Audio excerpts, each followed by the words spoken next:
హిరణ్యకశిపుడు ఆ స్తంభాన్ని ఒక్క దెబ్బ కొట్టి రమ్మను ఇందులోంచి అన్నాడు.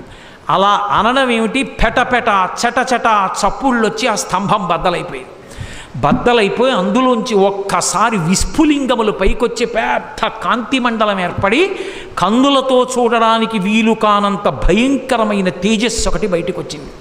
ఆ తేజస్సులోంచి పట్టుపుట్టం కట్టుకొని స్వామి నిలబడ్డారు. ఇప్పటి వరకు విష్ణుమూర్తి ఉగ్రతత్వాన్ని పొందనటువంటి వాడు అపారమైనటువంటి కోపంతో తన యొక్క పరమభక్తుడైనటువంటి ప్రహ్లాదుణ్ణి హిరణ్యకశిపుడు నిగ్రహించాడన్న కోపాన్ని ఆపుకోలేక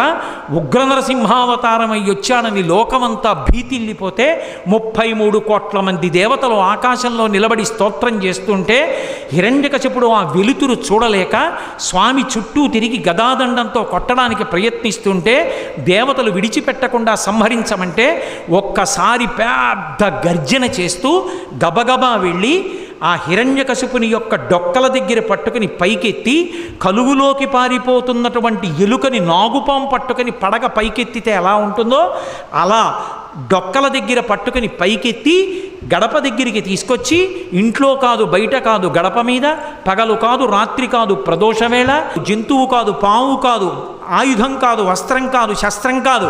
రాక్షసులు కాదు దేవతలు కాదు యక్షులు కాదు గంధర్వులు కాదు కిన్నెలలు కాదు కింపురుషులు కాదు నరుడు కాదు జంతువు కాదు, నరసింహమై ఆ గంగానది సుడితిరిగినట్టుగా ఉన్నటువంటి ఆ నాభి కనపడుతుండగా విశాలమైనటువంటి వక్షస్థలంతో పెద్ద పెద్ద ఆ దంతములతో దంస్ట్రలతో దగ్గరగా చూస్తుంటే ఆయన ముఖం వంక చూసి మృత్యువాసన్నమైందని తెలివి తప్పి తలవాల్చేసినటువంటి హిరణ్యకశిపుణ్ణి తొడల మీద వేసుకొని పెద్దగా పెరిగినటువంటి తన గోళ్ళు ఆ కడుపులోకి దింపి చీల్చి ఆ గోళ్ళని గొడ్డళ్ళుగా చేసి వక్షస్థలంలో ఉన్న ఉరప్పంజరపు ఎముకటన్నింటినీ కోసేసి పటపట విరిచి ప్రేగులు తీసి మెళ్ళో వేసుకొని ధారలుగా కారుతున్న నెత్తురు దోషిళ్లతో పట్టి తాగి కేసరములన్నీ నెత్తుటితో తడిసిపోతే పంచా తాను నెత్తుటితో తడిసి